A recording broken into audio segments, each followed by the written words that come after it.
Bonjour à tous, mes amis d'ici ou d'ailleurs. L'occasion était trop belle. Le ciel s'est dégagé et j'ai choisi de vous faire un thème de plusieurs petites vidéos. Pour ceux qui suivent sur la chaîne, il y a une playlist qui s'appelle Méditactive. Alors, je sais qu'au début que j'ai fait cette playlist, c'était très étonnant. Cette histoire de médite active.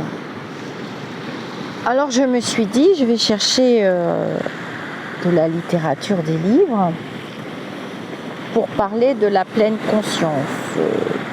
Pour quelques-uns d'entre vous, vous avez peut-être lu Eckhart Tolle, Le pouvoir de l'instant présent. Là, on va parler de la pleine conscience. On va parler de méditation. Donc, je vais vous lire des extraits du livre. Je passe certains chapitres et je ferai plusieurs vidéos. Donc, cette vidéo sera la vidéo numéro 1.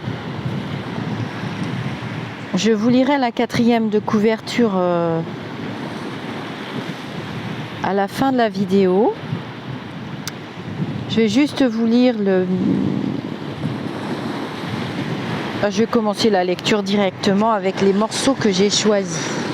Donc ce sera plusieurs petites vidéos qui vous permettront peut-être d'obtenir un outil supplémentaire dans ce magnifique décor. En plus, on a de la chance. Un outil supplémentaire vraiment qui permet de se retrouver soi-même et de calmer le mental, ou soit d'être bien avec son mental. Le miracle de la pleine conscience nous apprend à retrouver l'émerveillement de l'enfant devant le monde et à nous reposer dans le calme et la paix de notre nature profonde. Par cet enseignement où méditation et action ne sont pas séparées, nous sommes invités à redécouvrir la véritable beauté de la vie au fil de notre quotidien, à apprécier chaque minute, chaque seconde du miracle de la réalité. Donc c'est un livre qui a été écrit par Thich Nhat Hanh, qui est un maître zen vietnamien. Il s'est engagé pour la paix pendant la guerre. Il vit en exil en France. C'est Martin Luther King qui a proposé son nom pour le prix Nobel de la paix. Voilà, il vit en Dordogne dans un centre qu'il a créé en 1982. Il donne des enseignements, des conférences à travers le monde. Je vous lirai un petit peu de son histoire dans cette vidéo numéro 1 à la fin. Donc j'ai choisi des extraits. Donc vous voyez bien que la pleine conscience déjà, ce maître zen, il a écrit beaucoup de livres, j'ai pas mal de ses bouquins. Il parle vraiment de méditation et d'action.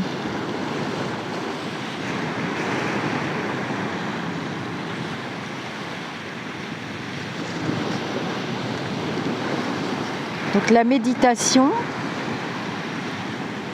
pour moi, c'est un exercice qui s'est toujours révélé, comme le yoga d'ailleurs, assez compliqué, étant hyperactif de nature.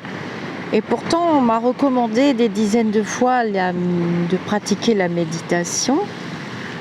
Et en fait, j'avais découvert naturellement au sens propre du terme, le mot naturellement, et j'ai mis des vidéos qu'on pouvait tout à fait méditer en étant actif.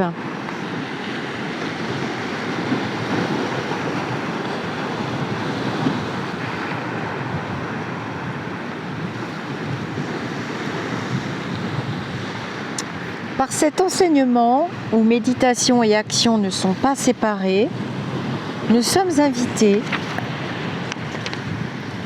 à redécouvrir la véritable beauté de la vie au fil de notre vie quotidienne, à apprécier chaque minute, chaque seconde du miracle de la réalité. Nous apprenons à retrouver l'émerveillement de l'enfant devant le monde et à nous reposer dans le calme et la paix de notre nature profonde. L'attention à la respiration et au demi-sourire, qui est à la base de la méditation bouddhiste, est une pratique au-delà des cultures et des religions, en suivant tout simplement les exercices de relaxation, de concentration et de méditation qui nous sont proposés. Nous sommes amenés à la pleine conscience. Et ça fait quand même un moment, j'avais commencé des lectures d'Eckhart Tolle aussi, ça fait un moment que je souhaitais vous parler aussi de la pleine conscience et qu'on rentre plus dans le sujet de la médite active. Donc les vidéos que j'ai fait s'appellent Médite active.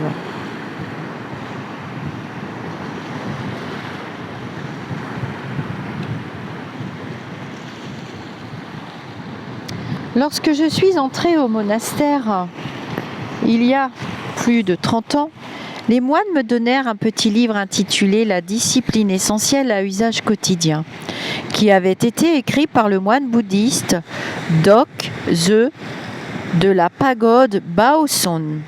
Les moines me dirent d'apprendre par cœur cet ouvrage d'à peine une quarantaine de pages, qui contenait en fait les pensées de Dokze éveillées dans son esprit à toute occasion de la journée.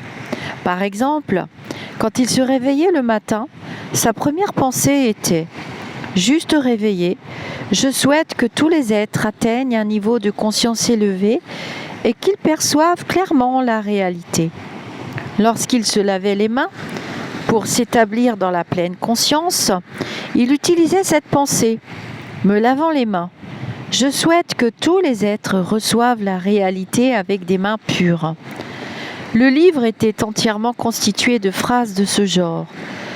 Leur objectif était d'aider celui qui débute dans la pratique à s'établir dans la pleine conscience de son être. Le maître zen, Dokze, montrait ainsi aux jeunes novices que nous étions comment pratiquer de manière relativement aisée les enseignements du sutra de l'établissement de la conscience. Chaque fois que l'on mettait sa robe, lavait son bol, allait aux toilettes, pliait sa couverture, portait des seaux d'eau ou se brossait les dents, on pouvait utiliser l'une des pensées du petit livre afin d'être pleinement conscient de son être dans le moment présent. Le sutra de l'établissement de la conscience dit « Lorsqu'il marche, le pratiquant doit être conscient qu'il marche. Lorsqu'il est assis, le pratiquant doit être conscient qu'il est assis. Lorsqu'il est allongé, le pratiquant doit être conscient qu'il est allongé. Quelle que soit la position de son corps, le pratiquant doit être conscient de celle-ci. C'est ainsi que le pratiquant vit en étant constamment et directement conscient de son corps. Cependant, la pleine conscience de la position de son corps est insuffisante.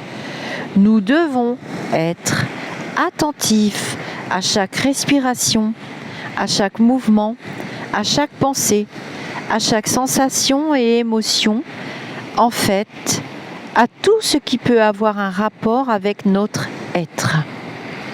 Mais quel est l'objectif des enseignements de ce sutra ? Comment trouver le temps pour pratiquer la pleine conscience ? Si nous passons nos journées à pratiquer de cette façon, comment trouver le temps pour travailler au changement et à la construction d'un monde nouveau ? Comment mon ami Allen réussit-il à travailler, faire étudier ses leçons à ses enfants, changer les couches d'Anna, tout en pratiquant la pleine conscience ? Voilà, je vous ai planté le décor de cette nouvelle petite série. Donc cette vidéo, je rappelle, sera la vidéo numéro 1 dans cette fabuleuse discipline que j'ai découverte il y a déjà quelques années Et je l'ai découverte tout naturellement en essayant de pratiquer le yoga, la méditation, en essayant de pratiquer le plus possible mes ancrages. Eh bien, j'ai découvert la pleine conscience en lisant des livres, évidemment, comme je vous l'ai cité, Edgar Tolle et puis bien d'autres petits bouquins que j'ai mis sur la chaîne dans la playlist Instant de lecture ou bien les petits outils aussi. Vous trouverez facilement les premières vidéos.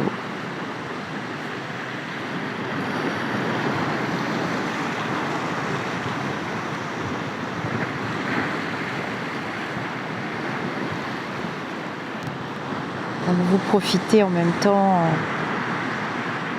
du son de l'océan.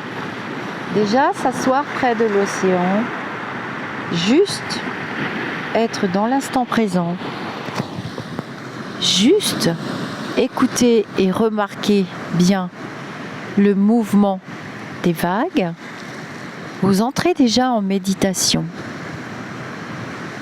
sans rien faire, tout naturellement. Plusieurs fois dans la journée, le cerveau se met en pause et le mental se ralentit. La méditation, c'est quelque chose qui est naturel, qui est propre aux humains, même vraisemblablement aux animaux quand on prend le temps de les observer. Et la médite active, elle rajoute quelque chose de plus quand elle est pratiquée en pleine conscience. Et du coup, pour moi, ça fait coup double parce que ça me permet d'être en sympathie avec mon mental et en sympathie avec mon corps physique et en sympathie aussi avec mon esprit et mes corps subtils. Le miracle, c'est de marcher sur terre.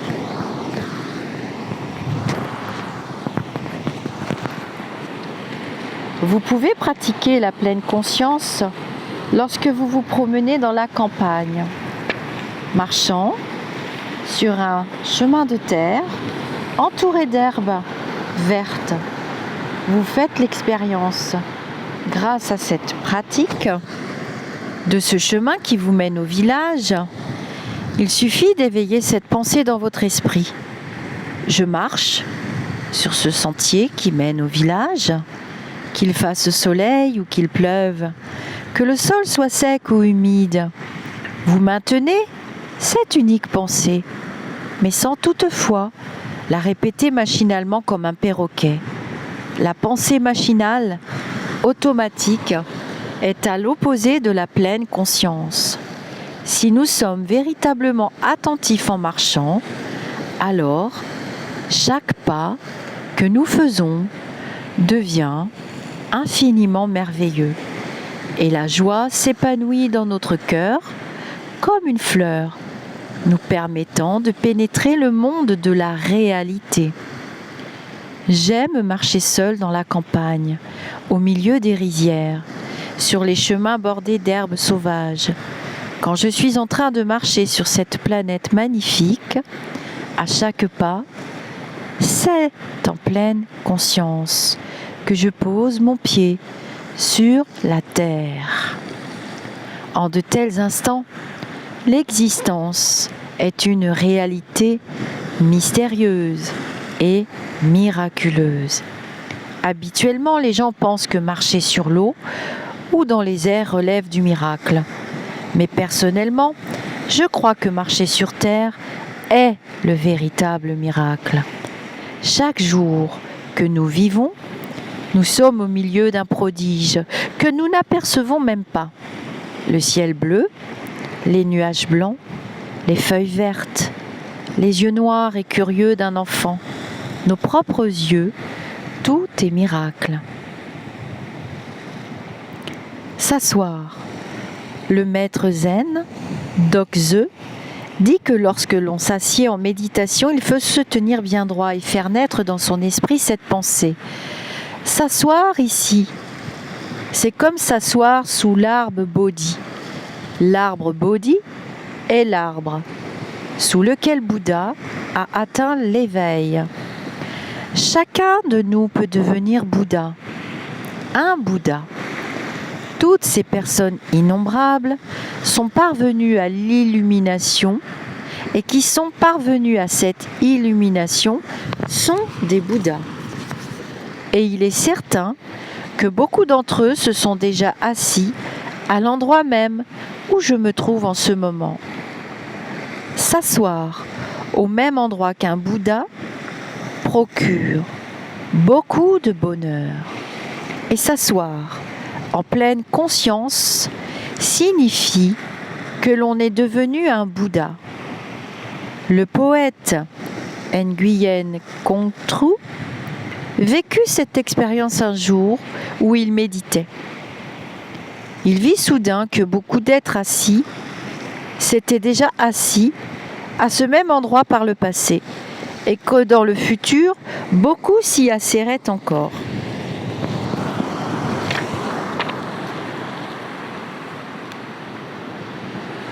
À l'endroit où je suis assis aujourd'hui, d'autres sont venus jadis s'asseoir. Dans 1000 ans, d'autres encore viendront. Qui est celui qui chante et qui est celui qui écoute? Cet endroit et les minutes qu'il y passa devinrent un maillon de la réalité éternelle. Mais les personnes actives et engagées n'ont guère le loisir de se promener sur les chemins de campagne et de s'asseoir sous un arbre. Le travail ne leur manque pas. Préparer des projets, consulter des associations, essayer de résoudre 1001 problèmes. Il leur faut affronter toutes sortes de difficultés, garder leurs attentions concentrées sur le travail à chaque instant, être alerte et prêt à prendre soin de la situation avec habileté et intelligence.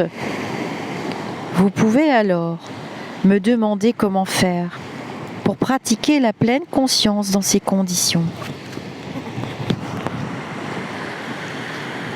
Voici ma réponse. Garder son attention concentrée sur le travail à chaque instant.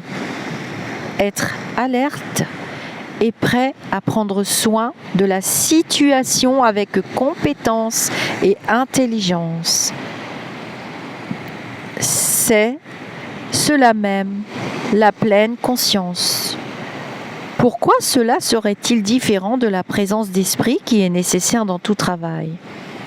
Lorsque l'on prépare, consulte, résout et fait face à tous les problèmes qui surgissent, si l'on veut utiliser toute sa capacité de jugement et de là obtenir de bons résultats, il est primordial d'avoir le cœur calme et une certaine maîtrise de soi. Tout le monde peut le comprendre. Si on ne se maîtrise pas et qu'au contraire, on permet à l'impatience et à la colère de s'immiscer et de prendre le dessus, alors notre travail perd toute sa valeur.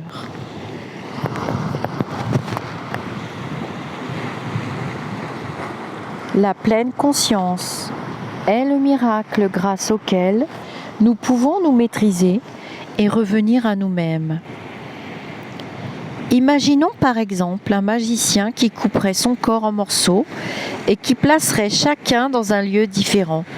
Les mains au sud, les bras à l'est, les jambes au nord, etc. Et qui, grâce à un pouvoir magique, pousserait un cri puissant qui rassemblerait toutes les parties dispersées de son corps. La pleine conscience est semblable à cela. C'est le miracle qui, en un éclair, ramène notre esprit dispersé et le rétablit dans son intégralité pour que nous vivions chaque minute de notre vie.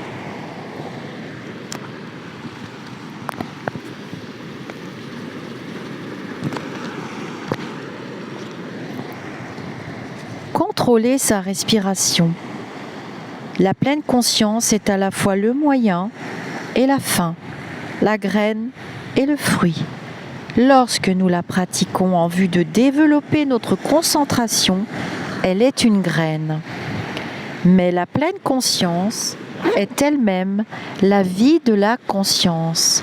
Sa présence implique la présence de la vie. Par conséquent, c'est aussi un fruit.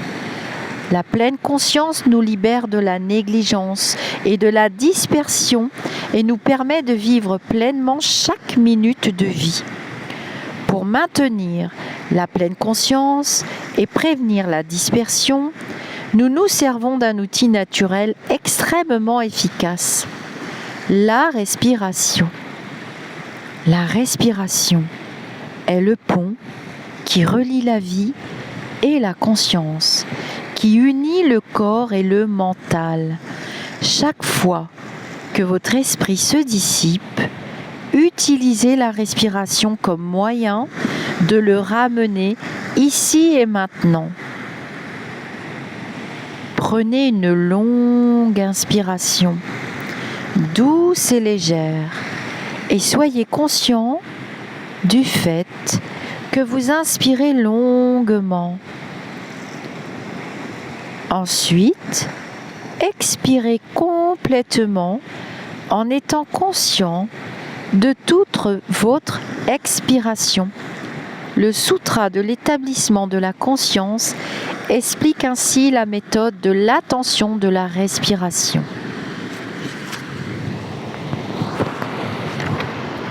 Alors déjà, pour vous maintenir dans l'ici et maintenant, je vous propose de faire l'exercice ensemble. Installez-vous allongé, debout, lavez votre vaisselle, votre parterre. Faites vos activités quotidiennes, travaillez si vous voulez, ou bien vous êtes en train de marcher, peu importe, ou bien vous êtes comme moi, en train de contempler l'océan. Je vais compter jusqu'à 3. Je vais prendre une longue inspiration.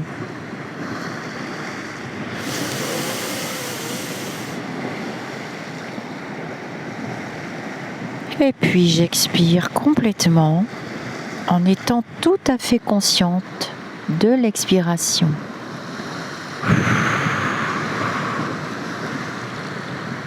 C'est aussi simple que ça. Inspirant, le pratiquant sait qu'il inspire. Expirant, il sait qu'il expire. Inspirant longuement, il sait. J'inspire longuement. Expirant longuement, il sait.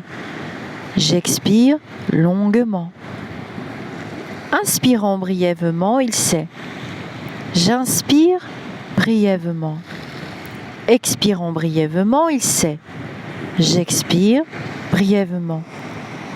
J'inspire et je suis clairement conscient de mon corps tout entier.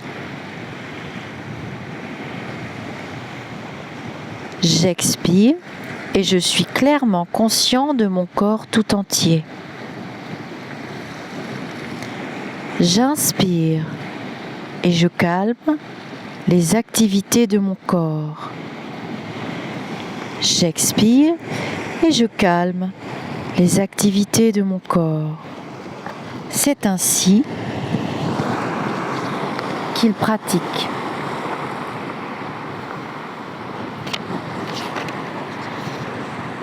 Dans un monastère bouddhiste, tout le monde apprend à se servir de la respiration comme d'un outil pour arrêter la dispersion mentale et développer le pouvoir de concentration. La concentration est la force provenant de la pratique de la pleine conscience. C'est elle qui peut nous aider à atteindre le grand éveil. Lorsqu'un être humain est conscient de sa propre respiration, il est déjà éveillé. Pour être en mesure de maintenir la pleine conscience pendant une période prolongée, il nous faut continuer à observer notre respiration.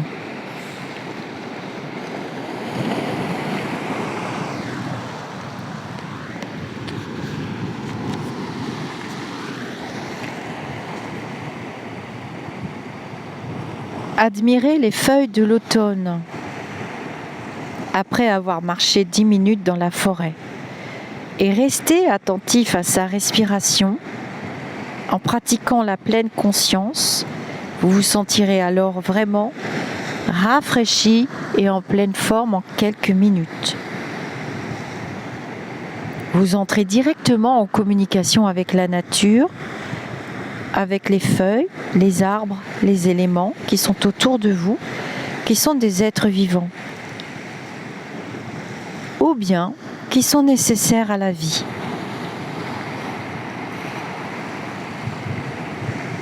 Bien sûr que vous me direz que c'est plus facile de travailler la méditative et la pleine conscience dans ces circonstances.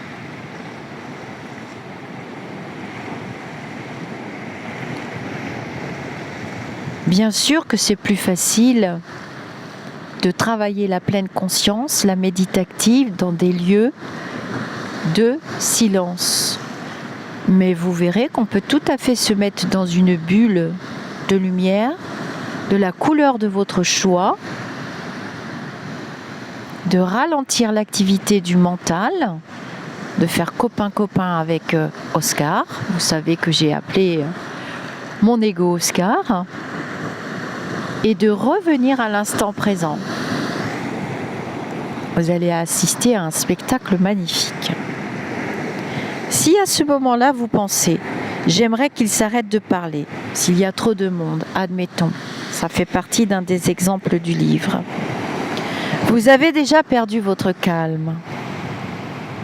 Mais si au contraire vous pensez « s'il désire parler », je lui répondrai tout en restant attentif au fait que nous marchons ensemble sur ce chemin, conscient de ce que nous disons. Je peux également continuer à observer ma respiration. Et que vous arrivez à mettre cette pensée en pratique, alors vous poursuivrez votre promenade en pleine conscience. Être en pleine conscience aussi, ce n'est pas demander aux autres d'avoir une attitude qui vous convient à vous. On n'a pas de pouvoir sur les autres, ou alors vraiment très très peu. Cependant, vous en avez sur vous. Ça fait longtemps que je vous le dis, puisque je pratique moi-même et que j'y réussis et que j'en obtiens de bons résultats. Je ne vois pas pourquoi vous vous mettriez directement à cet instant de la vidéo en situation d'échec. Parce que j'entends déjà les vilaines pensées qui arrivent. Pratiquer dans de bonnes conditions est plus délicat que de pratiquer dans de mauvaises conditions. Est-ce qu'il y a de bonnes conditions? Est-ce qu'il y a de mauvaises conditions? C'est à vous de juger. Mais c'est votre persévérance qui paiera. Plus vous développerez une grande capacité de concentration, malgré le décor qui est autour de vous. J'ai déjà aussi proposé sur la chaîne des exercices de travail sur les énergies rapides que vous trouverez dans les petits outils pour s'enfermer dans les toilettes ou la salle de bain du bureau quand on pète un câble pour ramener les énergies vers la terre. En fait, quand on commence à aller trop dans le mental, on utilise trop le chakra coronal et on appelle ça être désancré. Et alors on part dans tous les sens et on s'effondre à la moindre tempête. Et là, les vilaines vibrations arrivent, le mental prend toute la place et c'est foutu. Il est bien plus difficile de pratiquer la voix dans le contexte familial et social qu'au milieu de la foule et plus encore qu'à la pagode. Ce n'est que dans une situation active et exigeante que la pleine conscience devient un véritable défi. Et je trouve que c'est coup double, ça marche double. Ça, je l'ai vraiment travaillé. Donc là, je vous ai fait des petits messages perso au milieu de la lecture. Alors là, il nous explique que pour nous, les Occidentaux, étant donné qu'il, lui, dans sa culture, dès le plus petit âge, eh bien, on apprend déjà à travailler tout ceci, hein, au Vietnam, au Japon, dans toutes ces cultures. Et que c'est plus difficile pour nous les Occidentaux. Donc il dit qu'il organise dans son centre des sessions d'apprentissage, hein, pour travailler la pleine conscience. Et il propose différentes méthodes.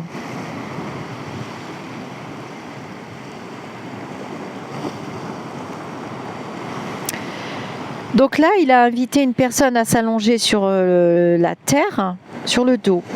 Puis il demande alors à tous les participants de l'observer pour qu'ils puissent mettre en évidence ce qui se passe quand on inspire. Bien qu'inspiration et expiration soient le travail des poumons et se produisent dans la région du thorax, la région de l'abdomen joue aussi un certain rôle.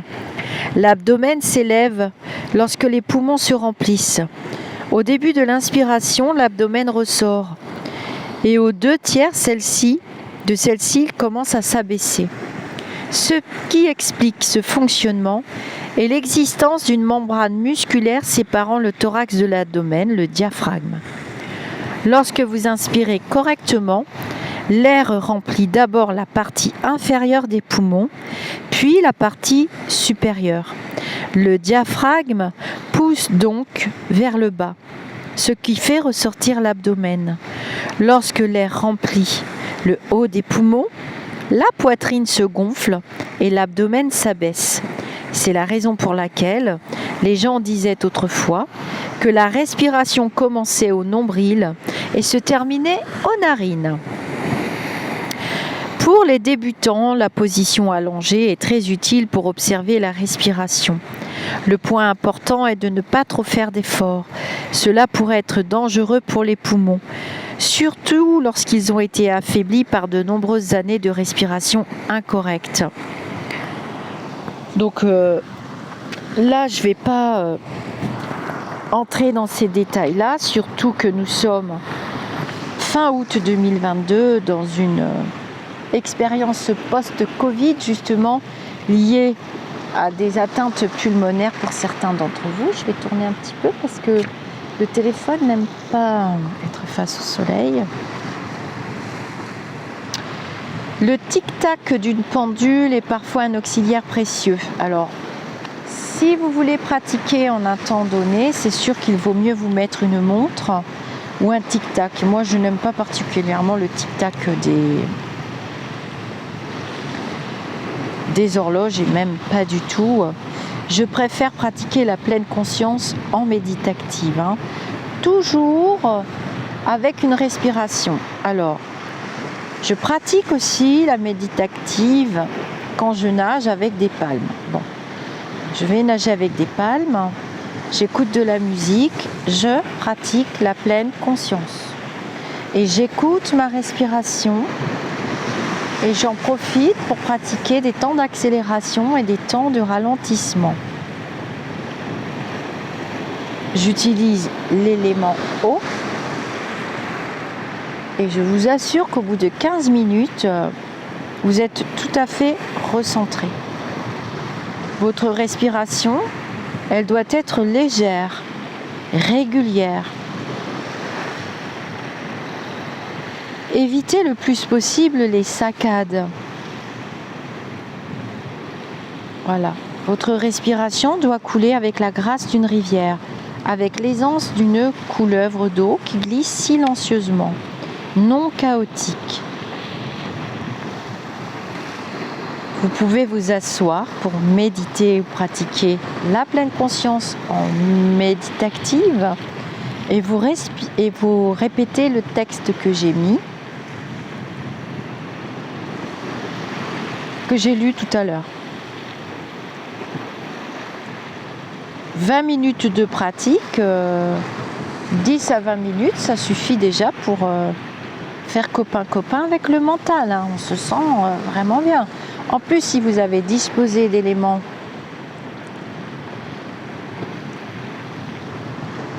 proches de la terre, dans la culture celtique, on parlera de la terre, de l'eau et du feu. Ça peut être une petite bougie, par exemple, ou un feu de cheminée. Alors là, c'est encore mieux. Personnellement, je pratique la méditative à l'extérieur, comme actuellement dans cette première vidéo. Dans les autres vidéos, on reprendra les exercices.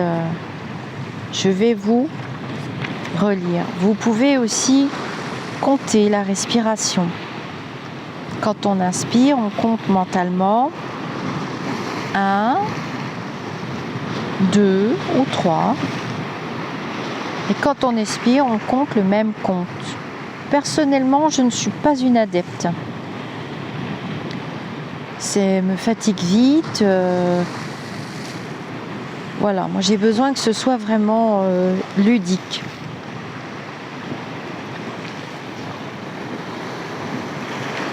Mais ça peut être un point de départ pour ceux qui ne connaissent pas la pleine conscience et le pouvoir de l'instant présent.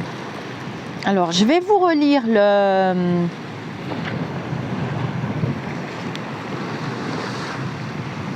Prenez conscience de chacun de vos actes.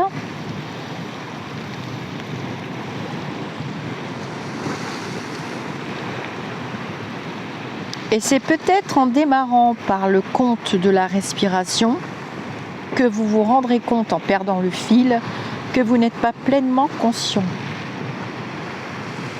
Si vous perdez le compte, vous recommencez. Si vous êtes contrarié ou agité et qu'il vous est difficile de pratiquer la pleine conscience, revenez à votre respiration. C'est un repère, la respiration. C'est un outil, c'est un repère. Ça vous permet aussi de ne pas être dispersé au début. Normalement, ainsi qu'il est dit dans l'une des règles de la communauté de l'ordre du bien-être, dont les membres sont aussi bien laïcs que religieux, on ne devrait pas se perdre dans la dispersion mentale ou se laisser solliciter par ce qui nous entoure. En pratiquant la respiration consciente, on retrouve le contrôle du corps et de l'esprit. On établit la pleine conscience et on développe la concentration et la sagesse. Et chaque acte, chaque instant de la pleine conscience vous rendra vraiment plus fort. Les bienfaits sont aussi une meilleure santé. On voit que la société actuellement, au niveau psychologique et mental, ne va pas très très bien. On a forcé les êtres humains à commettre des actions qui ne sont pas naturelles pour lui. Un temps de travail obligatoire, un temps d'école obligatoire, un temps pour tout. Eh bien, il y a un temps pour soi aussi, c'est nécessaire. Combien de fois dans ma vie, j'ai entendu « Oh, toi, t'as de la chance, tu fais de la danse. Oh, toi, t'as de la chance, tu fais des footings. Ah oui, mais toi, t'as de la chance, moi, j'ai pas le temps. Tu as de la chance, moi, j'ai pas le temps. » Alors déjà, quand on veut travailler sur soi, quand on veut évoluer en pleine conscience, quand on veut être en bonne santé, quand on veut aller bien mentalement, psychologiquement, on élimine les affirmations négatives. Et on ne rejette pas à l'autre le fait qu'on ne prenne pas de temps pour soi. Combien de fois je me suis entendue répondre que j'avais 3 enfants, que je travaillais, mais qu'il était nécessaire de prendre du temps pour soi. Il vaut mieux confier les enfants au papa, prendre du temps pour soi et vice-versa pour le papa. Ce qui est bon pour les mamans est bon pour les papas. Pas de ségrégation. Et on retrouve une maman souriante, en pleine forme, qui a pris du temps pour elle. C'est justement parce qu'on ne prend plus de temps pour soi qu'on passe une partie de sa vie sur des réseaux sociaux qui n'apportent rien. Là, on va parler de nourriture mentale et de nourriture spirituelle aussi. Et revenir en pleine conscience et comprendre que s'occuper de soi avant de s'occuper des autres, c'est essentiel. On ne peut pas s'occuper des autres si on ne va pas bien soi-même. La pleine conscience m'a permis de comprendre cet effet, cette loi. J'avais déjà compris il y a très longtemps, puisque je me suis toujours donné. Ce n'est pas du tout égoïste de prendre 1 heure par semaine pour soi. C'est même un acte d'amour, puisque on est tellement bien après pendant les 2-3 jours qui suivent que franchement tout le monde est heureux. On rend les gens heureux autour de soi quand on est bien avec son mental, avec son ego, avec ses corps éthériques et avec son corps physique. Et comme on dirait familièrement, on est bien dans ses baskets. Et quand on est bien dans ses baskets, on a la banane aux lèvres et on en distribue. Pas des pots de banane, on distribue des sourires, on distribue des énergies positives. Et on essaye d'expliquer, ne me rejette pas le fait que tu ne prennes pas le temps pour toi. Si tu ne peux pas, ou si tu ne veux pas entendre que prendre du temps pour soi, c'est prendre du temps aussi que tu pourras redonner aux autres, alors moi je peux rien pour toi. On peut travailler en pleine conscience en faisant la vaisselle, en préparant le repas pour la famille, en pleine conscience, parce que si on oublie un ingrédient, alors je vais parler des ingrédients, on pourrait parler d'une recette de cuisine, eh bien le plat sera raté. Mais c'est pareil pour la méditation et la pleine conscience. Choisissez l'endroit, le lieu, l'heure qui vous conviennent le mieux. Faites ce qu'il y a de mieux pour vous. Ne vous occupez pas de ce que font les autres.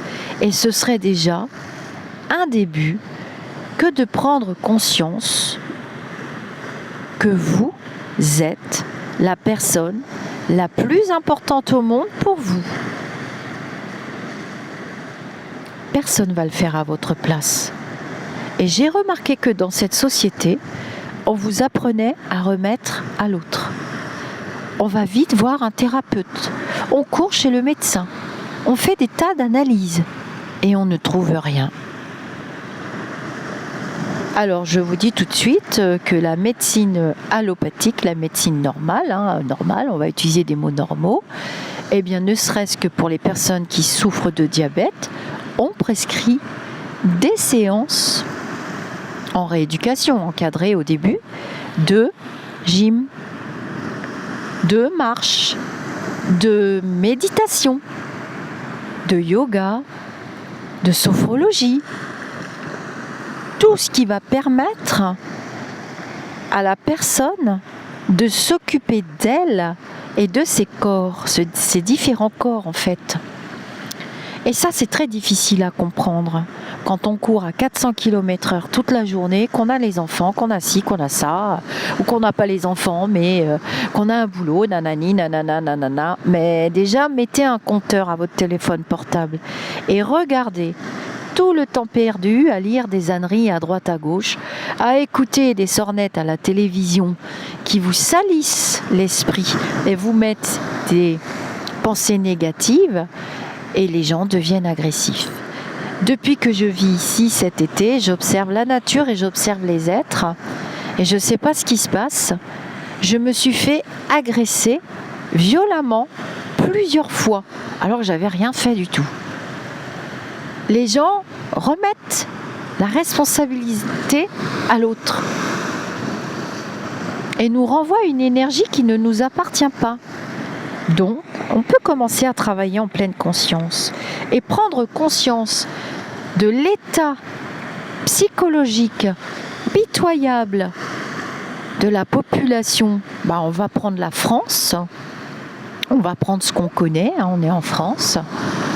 Parce que j'ai pas tellement constaté ça quand je suis allée en Espagne l'année dernière, mais je peux me tromper. Et déjà, c'est un super début. Alors, je vais vous répéter le texte, et puis on va arrêter là pour cette vidéo numéro 1 d'aujourd'hui. Juste pour aujourd'hui.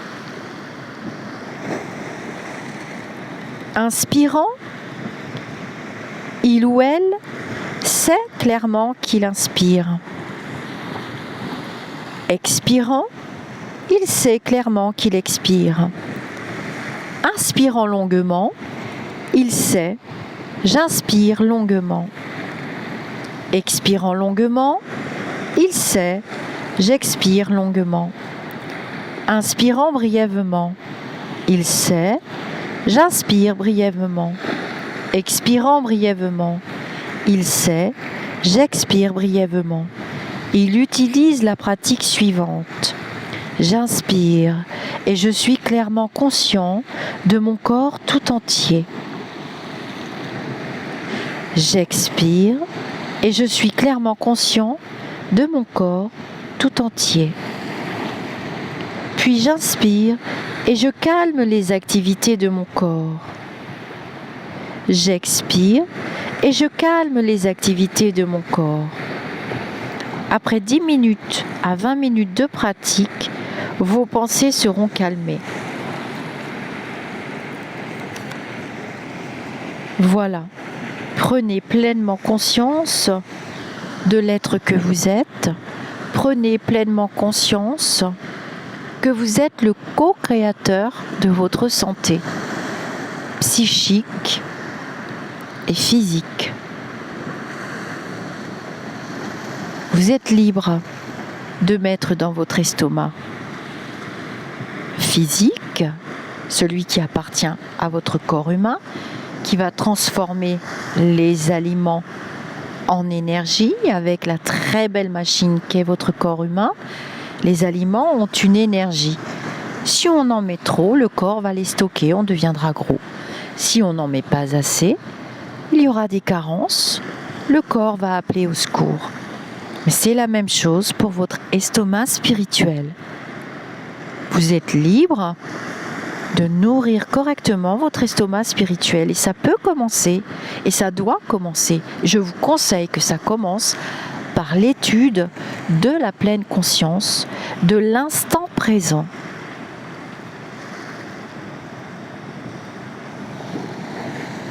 Voilà, je vous dis namasté. Je vous dis à très bientôt. Ah, mais j'ai oublié de vous lire là, excusez-moi, à propos de l'auteur. Donc, Thich Nhat Hanh entre au monastère en 1942 à l'âge de 16 ans pour devenir moine zen. En 1964, il crée à Saïgon l'université bouddhique de Van Han et l'année suivante l'école de la jeunesse au service social, fondée sur le principe de la non-violence et de la réconciliation.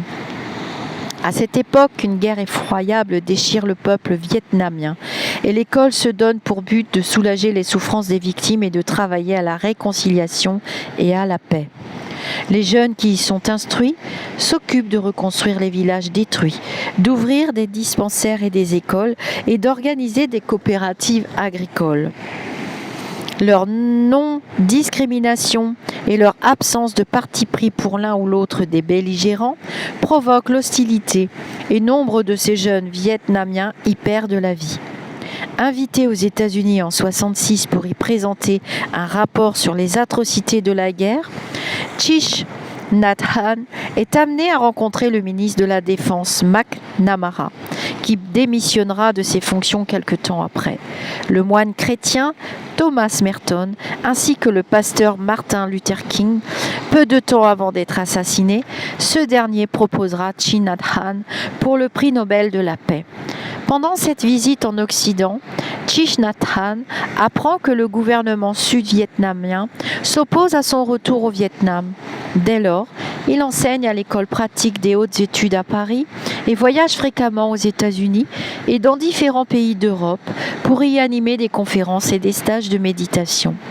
À présent, il habite dans le sud-ouest de la France, au village des Pruniers, une communauté fondée en 1982 où il enseigne la pratique de la pleine conscience. À l'origine, cet ouvrage fut rédigé sous la forme d'une lettre que Thich Nhat Hanh adressait à Quang, un des responsables de l'école de la jeunesse au service social, qui comptait 10 000 jeunes travailleurs. Il y rappelait les principes de base de toute action en faveur de la paix, la non-violence, l'interdépendance, l'impermanence, l'attention à la respiration, etc. Le livre fut publié en 1974 en pleine guerre du Vietnam. La maison d'édition vietnamienne qui le publia sous le titre La pleine conscience, un soleil qui brille ayant été fermée, il circula sous le manteau et fut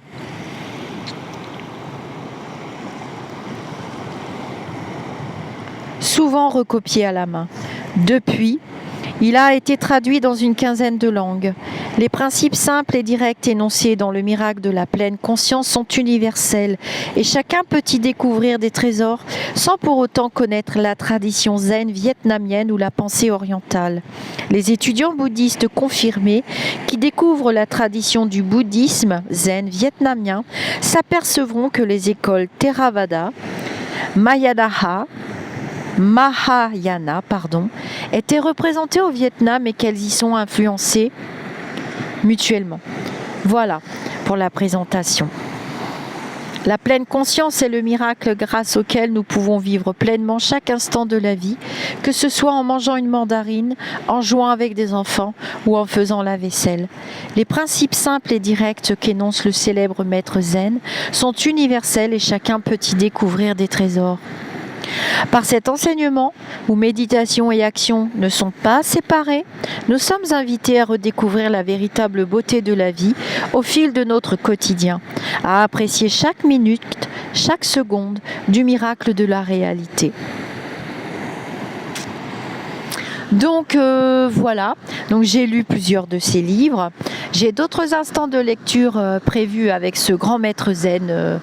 J'ai trouvé des morceaux qui convenaient tout à fait à la réalité d'aujourd'hui et qui collaient tout à fait et qui permettraient vraiment à quelques-uns d'entre nous de pouvoir vraiment avancer et vraiment évoluer, comme vous voyez que c'est un militant pour la paix, la bienveillance et la sérénité et pourquoi pas la plénitude. Allez, je vais vous quitter sur ce joli mot. La plénitude. Je lirai vos commentaires. N'oubliez pas les pouces bleus. Vous savez que ma chaîne est en difficulté depuis quelque temps. Je fais face à une tempête, mais le bateau ne coule pas.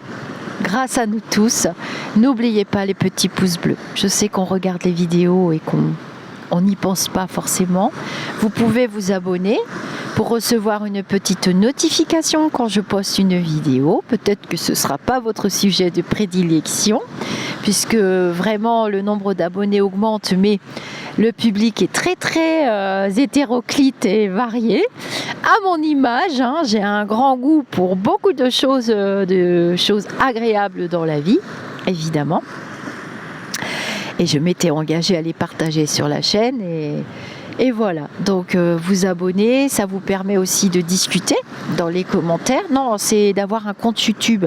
Il faut vous faire un petit compte, même avec un pseudonyme, c'est pas grave, c'est rigolo, même des fois, vous avez beaucoup d'imagination pour les uns les autres. Oh, je vous cite très bien des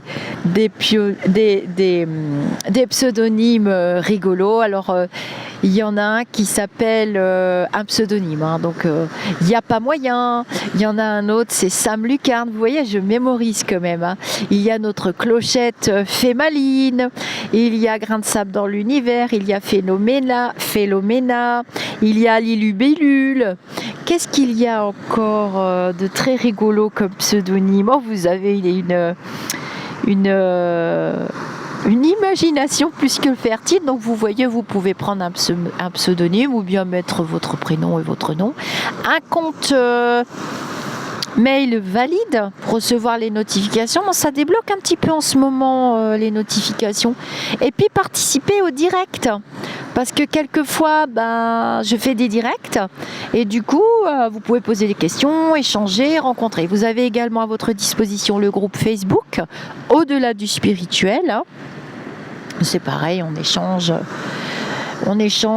plein de choses. Je prends les poèmes des uns des autres, souvent je les mets dans la communauté sur la chaîne. L'égrégore de la chaîne est vraiment très très sain, ça se remarque de plus en plus. Que vous dire encore? Je cherche des pseudonymes rigolos. Ah bah j'en trouve pas. Bon, allez, une vidéo de 54 minutes, ça va plus être de la pleine conscience, ça va être bonne nuit les petits. Ah, il y a Nounours Brun. Alors Florence, Nounours, si vous voulez bien me taper le texte que j'ai lu, vous savez, le petit mantra sur la respiration, ou Frédéric, ou quelqu'un d'autre. J'ai des abonnés qui sont vraiment super sympas. Et puis des modératrices aussi. Ce sont des bénévoles qui sont souhaités s'engager. Je me voyais pas refuser cette fonction à des personnes qui veulent être bénévoles dans le groupe et sur la chaîne. Alors je vais accueillir d'autres bénévoles à la rentrée, fin septembre, quand j'aurai mon ordinateur. Là, je ne peux pas le faire avec mon téléphone. Et ce n'est pas de la prétention de ma part, c'est juste parce qu'il y a des personnes qui ont souhaité s'engager. Donc si vous voulez bien me taper le texte, et comme ça j'agraferai le commentaire et vous aurez le texte, vous pourrez vous le réciter, vous l'imprimer ou l'apprendre par cœur pour ceux qui le souhaitent. Namasté mes amis d'ici ou d'ailleurs. À très bientôt.